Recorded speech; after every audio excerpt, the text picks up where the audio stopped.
Hello and a very warm welcome to all of you. My name is Pratik and I'll be taking up the News Today discussion for 21st February. In the main news, first news is India joins the PAX Silica initiative. So we will understand what the PAX Silica initiative is and why it is important for India's foreign policy. The second news is Supreme Court directions on the solid waste management SWM Rules 2026. So we'll understand the need for Supreme Court to give these directions, and we'll also understand the nature of the directions that Supreme Court has given. Third news is about Niti Aayog releases a policy report on revitalizing the apprenticeship ecosystem. So here we'll understand why apprenticeship is very critical bridge between education and employment, and what are the suggestions that Niti Aayog has provided in its report. In the fourth news, Ministry of Commerce has provided 7 additional interventions under the Export Promotion Mission EPM. So we'll discuss these 7 initiatives, which are both financial and non-financial in nature. Then we also have certain quick updates. So let us start with the very first news, that is India joins the PAX Silica initiative. And this is of course part of GS paper 2, that is bilateral, regional and global groupings and the agreements involving India. So this is an agreement that involves India. Also, this is part of international organization or regional organization impacting India's interest. So this is part of GS paper 2. And this initiative is very important because of the current geopolitical environment. Now, first, let us unpack the term PAX Silica. So PAX is a Latin word which means peace, and silica means silicon dioxide. So essentially what it means is that achieving peace through ensuring that the silicon ecosystem is under some robust framework. So earlier, this kind of terminology was used to denote Pax America or Pax Britannica, which essentially means that there was a time of stability under the hegemony of Britain, which was called as Pax Britannica, and then Pax Americana, that is under the hegemony of US. So this is the literal meaning of Pax Silica. And now why this is important is because India has recently joined this. So let us understand what is this part of. So of course, this is part of India-US relations. And within that relation, there are several dimensions. There are defense relations, there are economic relations, and then there are technological cooperations, especially cooperation with respect to artificial intelligence and cooperation with respect to emerging technologies. Now, this development would fit under India-US economic or India-US technological relations. Okay, and this was signed along with a bilateral joint statement on India-US AI opportunity partnership in the India AI Summit that is currently ongoing. Then this move advances the vision of deeper tech cooperation under a significant initiative called Trust Initiative, that is transforming relationship utilizing strategic technology initiative in the India-US relations. Now, India and US have more than 60 agreements, and most of these agreements are with respect to defense cooperation. You may have heard about LEMOA, you may have heard about BECA, GSOMIA, CSMOA, right? All of them are defense agreement. Then there was recently signed agreement on supply chain agreement, that was SOSA in 2024. So this development or India joining the PAX Silica initiative can be considered as a corollary of all those ongoing development. Now let us understand what exactly is this initiative for.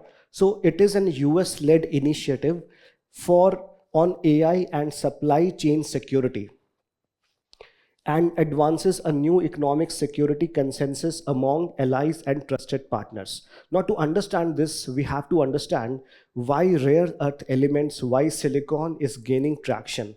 And the simple reason is because the new technologies, especially the artificial intelligence, etc., they run on chips which are essentially made from silicon. So you can consider silicon as the new age oil, right? But the problem is that the control of refining and supplying the ecosystem of silicon or rare earth elements is largely controlled by China. Okay, and certain time before, couple of months before, there was a trade war between China and US, where China restricted its export of silicon and rare earth element. That sent shockwaves to US and its allies.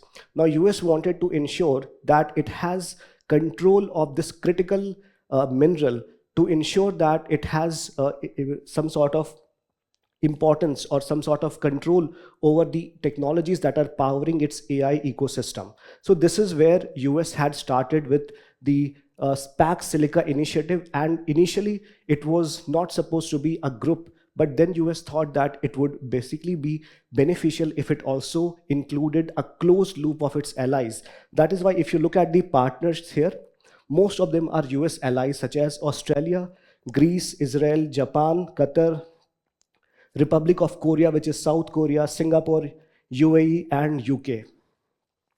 So within this, the core objectives are, some of them are very short-term objectives, and then there are long-term objectives. So what are the core or the short-term objective? First is to reduce coercive dependencies. So this is a veiled kind of agreement or veiled kind of message that these group of countries want to reduce their dependency from China.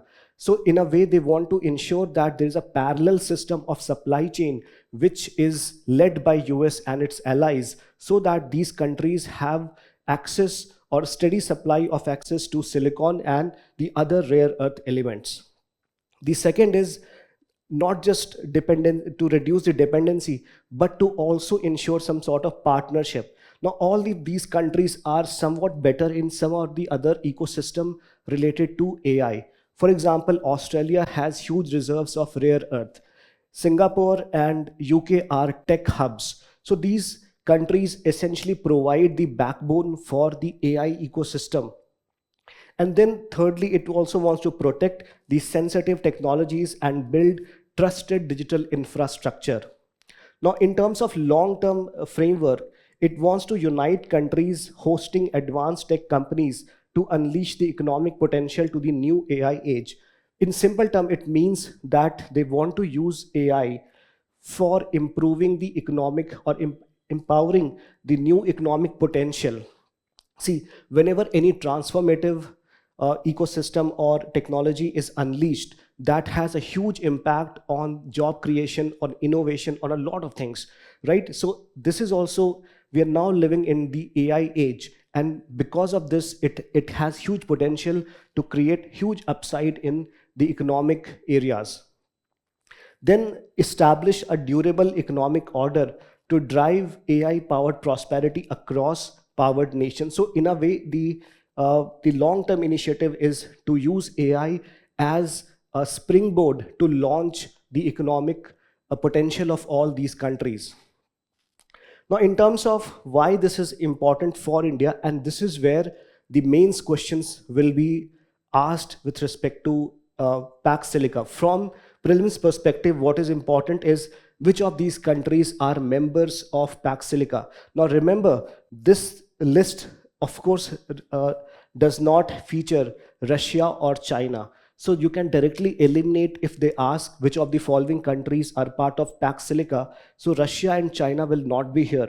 But at the same time, you can see that European Union, Canada also are not a part of this, because they are, as of now, they are observers of this treaty. They have not yet joined this as members, right? So make sure that for prelims, you pay attention on which countries are part of Pax Silica. Apart from these countries, India is also a signatory. Then with respect to India, there are a couple of reasons why this is important. One is that it seeks to promote or secures the critical supply chain. So you can see that Australia, being the largest exporter of lithium and has significant rare earth element, so it will give access to lithium from Australia. Secondly, it reduces dependence on China, especially because China has emerged as a principal supplier of the rare earth elements. In fact, it controls 90% of the refining. And uh, lastly, it also helps to boost domestic manufacturing. So India has also talked about sovereign AI. So for ensuring sovereign AI, it is very crucial that we have our own supply or uninterrupted supply of the rare earth element, and packed silica will be a crucial point to ensure that India has access to this resource. Now, with respect to PYQ, India, UPSC has asked questions from US relations in multiple ways. And this is one of the ways through which UPSC can ask question that what introduces friction in the ties between India and the US is that Washington is still unable to find for India a position in its global strategy which would satisfy India's national self-esteem and ambitions. Explain with suitable examples. Then there was a question recently that compared India US defense deals over India Russia defense deals, especially in the context of Indo Pacific, right? So this will, you can use the pack silica initiative along with the other frame foundational defense agreement to signal that how India US relations are now not just broadening but they are also deepening. So India is getting heavily entrenched in the ecosystem of US. At the same time, India has always maintained that it is going to practice strategic autonomy. Okay, that is why India is also pushing for sovereign AI, right? Even though the sovereign AI is getting built up through the pack silica initiative. So the next news is about Supreme Court directions on the Solid Waste Management Rules 2026. And this topic is from GS paper 3, where you have environment as one of the topic, but this can also be asked with respect to judicial activism or in paper 2 as well, right? So the context of this is that solid waste management rules were first notified in 2016, and recently Ministry of Environment and Forest and Climate Change had released a new set of solid waste management rules in 2026, which is set to be implemented from April 1, 2026. Then why Supreme Court has given some directions? The reason for this is because of lack of implementation of the previous version of the rules. So what exactly are the key observation of the Supreme Court? The Supreme Court has said that the right to clean and healthy environment is an intrinsic part of right to life under Article 21. So you may be aware that Supreme Court in Subhash Kumar versus State of Bihar, right? Subhash, I think that was the case. Subhash Kumar versus, correct me if I'm wrong, Subhash Kumar versus State of Bihar in 1991 has held that right to clean and healthy environment is part of right to life under Article 21. Of course, there were other decisions also given to reinforce environment as a critical component of right to life, especially in the MC Mehta case and the Vellore Citizen Foundation case. So in those cases also, Supreme Court has time and again re-emphasized the importance of environment as a critical component of right to life. And this decision can also be considered as an extension of the Supreme Court direction on the importance that it adheres to the environment as a very important component of right to life. So, and one of the observations that the court made that India has several places which are close to 2000 years old, and despite this antiquity and despite this prominence, India continues to see a drop in the tourist arrival precisely because of poor waste management and lack of civil cleanliness. And the same can be contrasted with what is happening in Europe, where even those places which have barely 400 to 500 years old, and they are maintained really well, and that is why they are attracting tourism. So this is one of the observation that the Honorable Supreme Court made while placing this observation in this. So what are the key directions that Supreme Court has get? So Supreme Court has provided a very comprehensive suggestions. And here this can be looked into couple of things. First is that the waste management has to come from source. So first, what is to be done is that there is waste segregation, means that the waste should be not clubbed together, but it should be separated into 4 categories, and it has provided 4 categories as per the solid waste management rule, that is dry waste, wet waste, and then there are sanitary waste and special care waste. So what are wet waste? Wet waste are those which have moisture component, component, or which are biodegradable. So any kind of vegetables or banana peels, all of them would be part of wet waste. Dry waste would be those which cannot be biodegradable. Plastic wastes would be part of dry waste. Sanitary waste would be one which are special use case, right? And special care waste would be your e-waste, or which are somewhat hazardous in nature, right? So this is the first thing, that you need to categorize, or you need to segregate at the sources.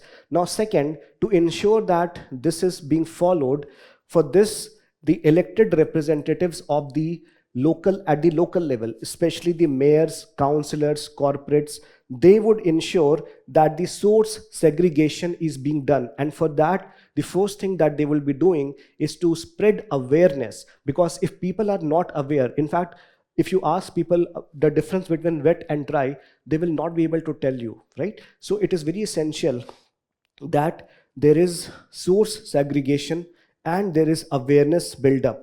So awareness part is very important, and for this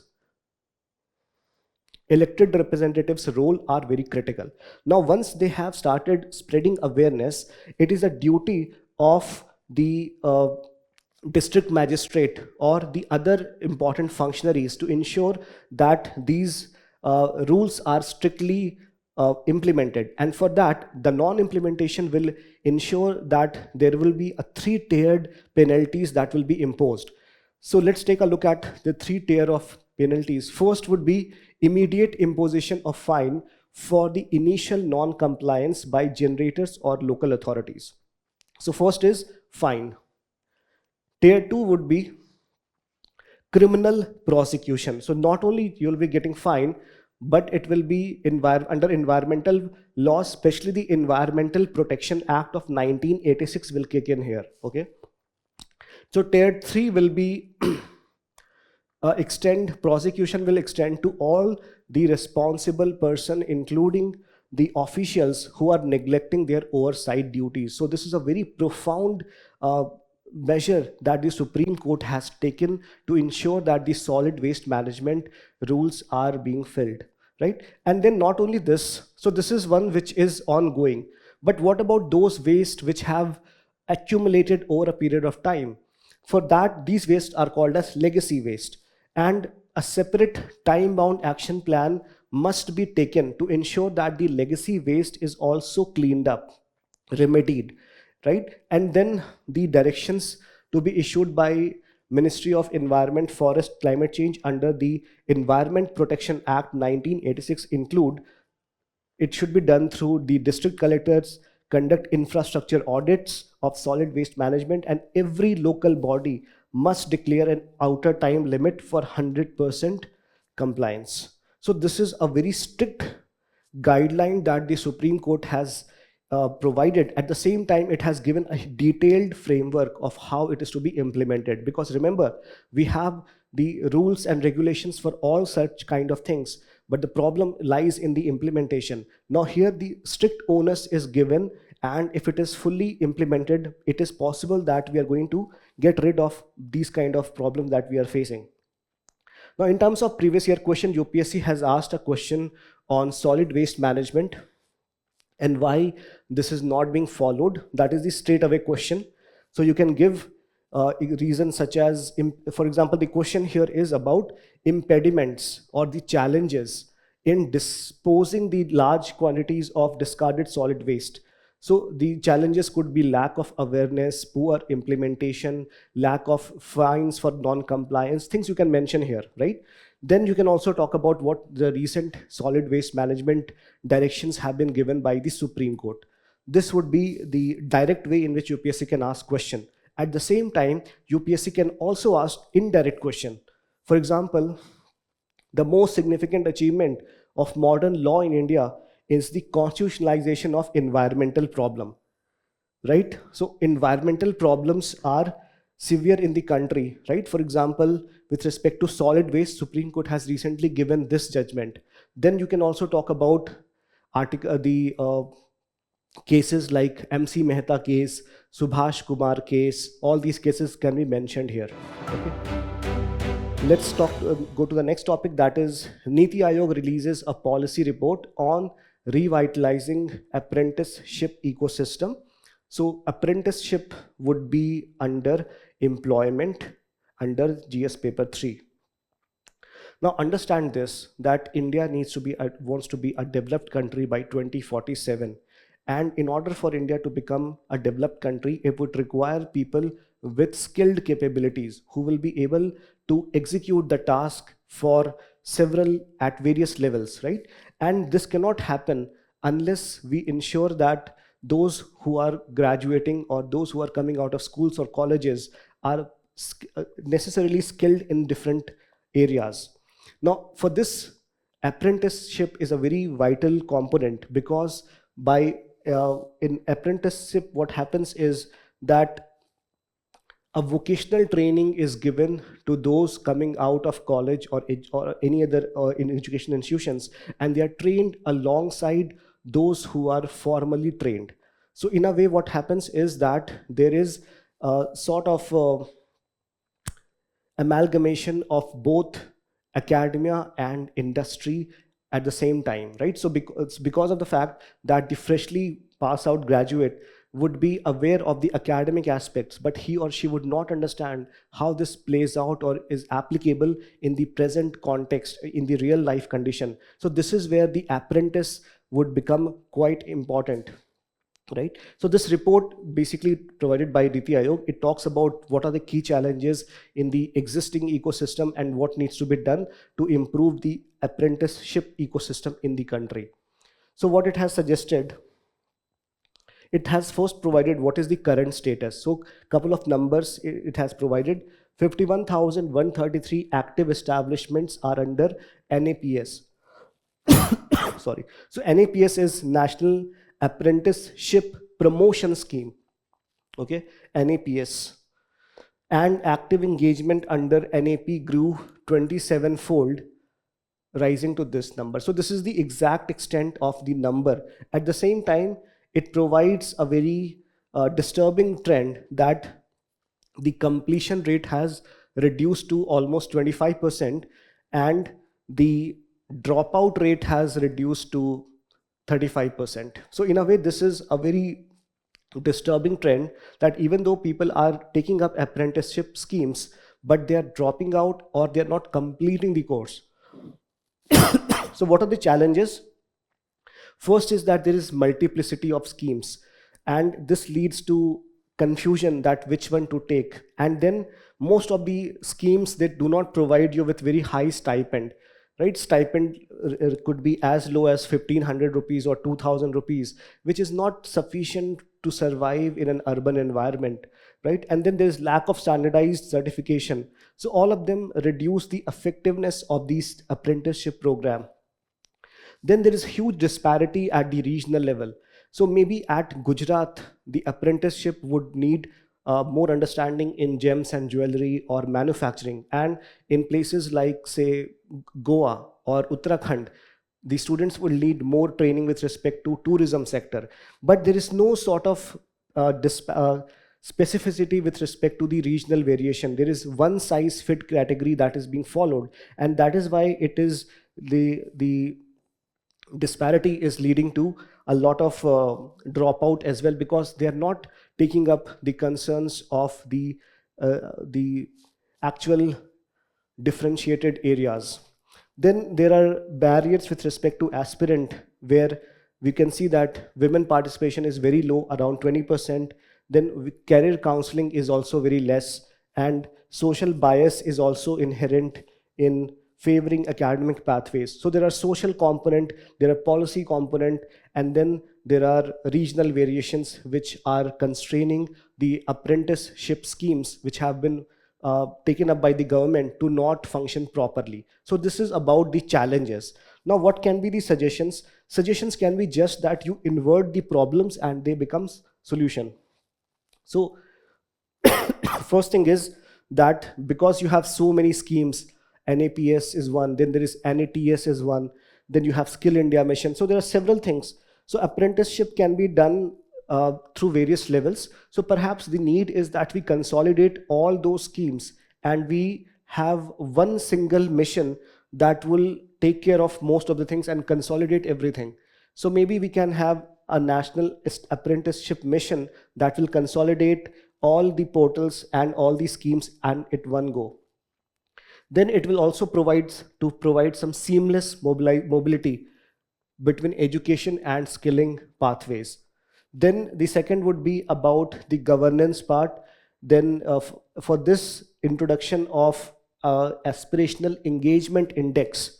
So this is what Niti Aayog has suggested to benchmark the performance, accelerating the upgradation of Industry 4.0 aligned ITIs. Right. Third would be industry-facing reforms, where deepening MSME participation through cluster-based consortia, promoting a startup apprenticeship program, SAP, and then apprenticeship level support. So basically it is about providing capacity building to the apprenticeship, such as providing support through improving the stipend level, then expanding insurance and social security, and also this is a good initiative, providing international mobility. So this would be about the third news. Let's now move to the fourth news, which is Ministry of Commerce provides 7 additional interventions under export promotion mission. So export is a major component of Indian economy, and it not only would help in improving the GDP, but it has also a significant contribution in the inclusive growth, because if you target the MSME sector, right? So MSME sector are those which are contributing for the inclusive growth, and the social composition is generally that they cater to the places which are not that, or the regional levels, and also the components are from the vulnerable section of the society, including women and people from scheduled caste and scheduled tribe community. So export oriented growth is very critical for the overall development of the country, and for this Ministry of Commerce has provided with a scheme called EPM, that is Export Promotion Mission. And here it is to empower the MSME sector, and for this 2 integrated sub schemes have been promoted. One is Niryat Protsahan. So Niryat Protsahan, under this the ministry has launched 3 more schemes, and these schemes within this are part of the financial interventions. And Niryat Disha is essentially again another sort of schemes within which there are non-financial initiatives have been taken. So 4 non-financial initiative under Niryat Disha and 3 financial initiative under Niryat Protsahan. Okay, so let us just take a look into what the things are. So the export promotion mission vision is to provide a comprehensible, flexible, and digitally driven framework for export promotion. So this is the objective of EPM. Now, what is the outlay here? It's 25,060 crore, and the timeline is from 25 to 26 to 2030-31.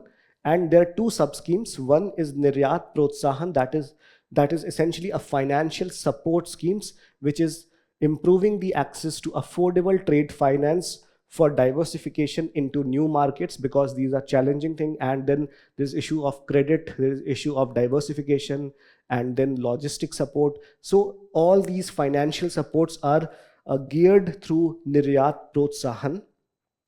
And not just the financial support, and MSME also require non-financial support. And these non-financial supports are provided through Niryat Disha, that enhances the market readiness and competitiveness of the exporters. And the implementing agency is DGFT, Directorate General of Foreign Trade. So this could be asked as part of your prelims, that which agency is the implementing agency of the EPM. That is, it is Directorate General of Foreign Trade. Now let us take a look into these two components. So one we have discussed is the financial component, Niryat Protsahan. So within this, first is your export factoring support. It provides working capital. So you should just know about the basic idea about these sub schemes. Then credit assistance for e-commerce exporters. For the e-commerce exporters, a lump sum of 50 lakh support is provided with 90% guarantee. And then those who are emerging export opportunities. Third one is support for emerging export opportunities to access new or high risk market. For example, new market could be in Latin America, or maybe recently we had signed an FTA with New Zealand, right? So maybe this could be one of the new market.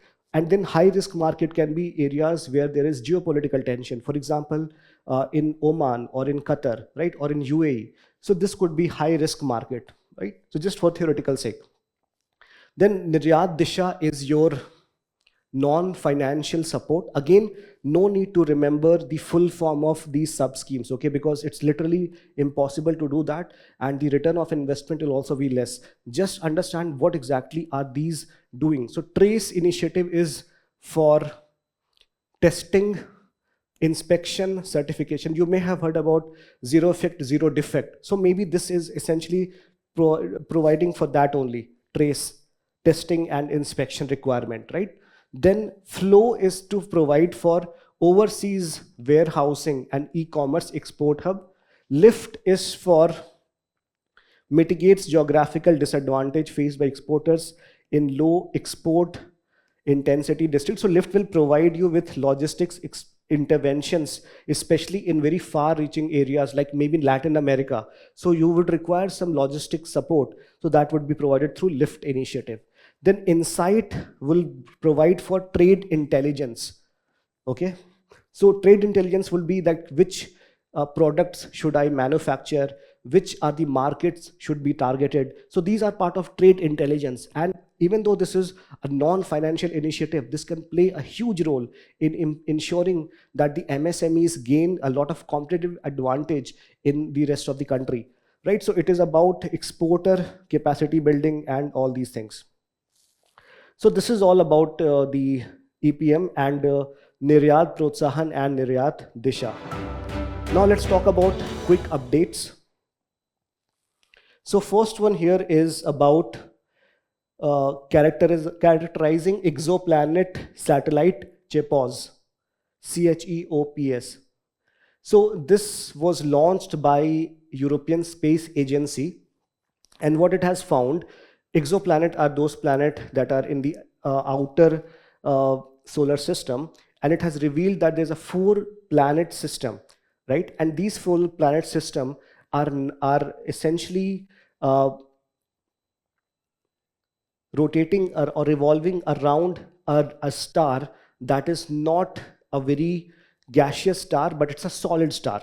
So in the previous hypothesis has been that a star planet system to exist, the planet needs to be, or planet has to be solid, and the star has to be gaseous in nature, right? But this discovery in a way debunks the whole myth, and this because of the fact that the 4-planet system is revolving around a red dwarf star called LHS 1903. Now make sure that you understand what is red dwarf, what is brown dwarf, what is red giant, etc.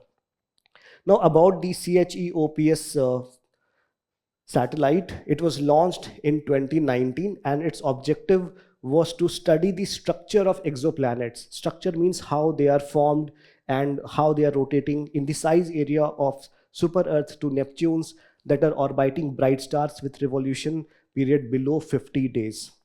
And these observers bright nearby stars that are already known to host exoplanets, focusing particularly on those with Earth to Neptune signed planets. So essentially, this is the whole detail. You should just know from the prelims perspective, what is the whole idea, or what is the which agency is involved here. So it is European Space Agency is involved, and what is the objective? It is to study the exoplanet system. That is all that is required for your prelims. Next, another news is on Rapti River. So National Green Tribunal just observed once that one of the important river was categorized as a nala or a drain in one of the district of UP. And this was SOV's status. So what it said, that it is important that in the official designation as well, this river's status should be changed from drain to river. Now, why this is important? If the river, or if the particular place is categorized as drain, then perhaps it could be used to cover it up, or maybe some landforms, urban landforms could be erected over that. So in order to protect the integrity of this area, and also to protect the floodplains, this decision has been taken by the National Green Tribunal. Now, SOV, or the Suvavan, is a tributary of the Rapti River. And what about Rapti River? It is the most important left bank tributary of the Ghagra, which is a tributary of Ganga. Now, origin, it lies in Nepal. Its catchment area falls in Nepal and in the remaining in the state of UP. Total length is 782 kilometers. All you need to know is what is the debate, what would be the significance of changing its status from a drain to a river, and what are its tributaries. Next news is about International Emergency Economic Powers Act, IEEPA. And in a very strange, or in a very important turn of event, the US Supreme Court has banned it has ruled that the US President Donald Trump does not have the authority to impose the reciprocal tariff that he had imposed on a host of countries, right? And because these tariffs were imposed under a specific law called the International Emergency Economic Powers Act of 1977. So what it means is that most of the tariff that US president had imposed on other countries, they will be gone now. And to remedy this, what the US president has did, he has signed another proclamation using a different law, that is Trade Act of 1974, which would allow him to impose a 10% temporary tariff on goods from all the countries. So as of now, for India, it was reported that the tariff rate would fall from 50% to 18%, but initially the tariff was even lesser. So this may come as a good sign for India, because now India would be in a better position to bargain on the bilateral trade agreement with US. And more importantly, this would also ensure that India's decision to buy Russian oil may not be that impacted, even though India may make that decisions from its own logic, but US may not be able to have that much leverage on India after this particular decision. At the same time, this is still an ongoing news, so we'll need to keep a close watch on this. Now, what about IEEPA? Its purpose is to allow the president to act against unusual and extraordinary external threats to national security, foreign policy, economy. So maybe UPSC can ask you a question on comparing the emergency provision, the financial emergency under India's constitution, that is Article 360, with that of IEEPA. Okay, so make sure that you have, or you go for this comparative assessment as well. And it has been historically used for economic sanctions, freezing foreign assets. So this basically deals a blow on the US president, and especially it restores for fundamental separation of power in the country, in the US, right? So this is very important. Next is Gentoo penguins. Gentoo penguins have become the first bird species to be infected with the H5N1 avian influenza, and this has been seen in Australia's Hurt Island. So this is what is important from the perspective of prelims. You should know a couple of details, that its IUCN status sorry, is least concern, where it is distributed. It is distributed in Antarctica and also in sub-Antarctic islands, then in Argentina, New Zealand, Tasmania, how it is identified, and what are the special features. So sometimes UPSC does ask questions on the animal behaviors or animal traits. So this becomes important. Also, the location becomes important. Next is about smooth coated otters. So Uttarakhand Forest Department has documented the presence of the smooth coated otters in one of the sanctuary, that is Nandor Wildlife Sanctuary, that is placed in Uttarakhand. Now this is very important because the smooth coated otters are considered as bioindicator. Now bioindicator are these species that indicates that something is right or wrong in a specific environment, right? So bioindicators only inhabit pristine or very pure freshwater environments. So this basically means that the freshwater in Uttarakhand is now improving. That is why they have seen the smooth coated otters. So some details about this: its conservation status is vulnerable, and it is listed under Schedule 1 of the WPA 1972. What are its habitat? Of course, it's the freshwater rivers, lakes, wetlands, estuaries, and it is found across South and Southeast Asia. Within India, it is found in Himalayas to southern India, and it also occurs with other otter species in Western Ghat and the Northeast India. What are the key features? It is one of the largest Asian otter. It has smooth, short fur. It is also very highly social, strong swimmer, and it is non-vegetarian because it eats fish, fish-eating species, right? Then next news is about merchandise trade indices. Uh, so recently, the base year for the merchandise trade year has been revised to better reflect the evolving structure of India's trade and changing global trade pattern. So what is important here is which agency is involved in compiling this. So this is done through DG, Directorate General of Commercial Intelligence and Statistics.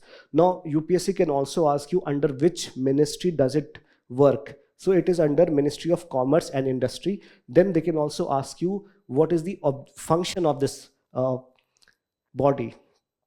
Now, the purpose of this change is to measure change in the unit values, that is the prices and the quantities of India's exports and imports over time. So this provides some sort of intelligence. Now, remember when we are talking about the export promotion mission, it has one of the components in the non-financial domain that wanted, like insight scheme, that wanted to provide some sort of intelligence support to the MSMEs. Now, this change will allow the DG CIS to provide some sort of intelligence to the MSMEs. Now the base year revision, this fact is also very important. It is from financial year 2012 to 13 to FY 2022 to 23. So this is the base year that has changed, and this is the reason why it has been changed, right? Next news is about NAFED. So recently a review meeting for the National Agricultural Cooperative Marketing Federation of India was held to check under what are the reforms that are required and how it is functioning. So this is an organization that was in news. So you should know like what is the nature of the organization and under which ministry does it belong, what are its function. So first thing is that it is one of the apex or the top organization for marketing cooperatives for agricultural produce in India. It was established when in 1958. It is registered under the Multi-State Cooperative Societies Act. Okay. Then what are the objective? Objective is to promote cooperative marketing of agriculture produce to enhance farmers' income. And the farmer cooperatives are the core members participating in governance through the general body. Headquarter is in New Delhi. So these are the details that you should know for NAFED. Next news is about IONS, Indian Ocean Naval Symposium. And why it was in news? Because India recently gained chairmanship of IUNS after a year of 30, I think after 33 years or after 16 years. So after huge years, India has now got the chairmanship of this important platform. So what is this? It is an voluntary and inclusive forum of the navies or the important maritime participant of the Indian Ocean region, right? And it was established in 2008. It is initiated by the Indian Navy. What is the objective? To enhance the maritime cooperation among the littoral states of the Indian Ocean region. So it not only provides a platform for constructive engagement, for example, disaster management, joint patrolling, initiative to ensure that the non-state actors are not using piracy, etc. But it also enables to the navies to address shared challenges and ensure that there is regional stability, all these things. So there are 25 members which are part of this, and again, it has several countries which also participate as observer nations. Next news is about Sankalp scheme.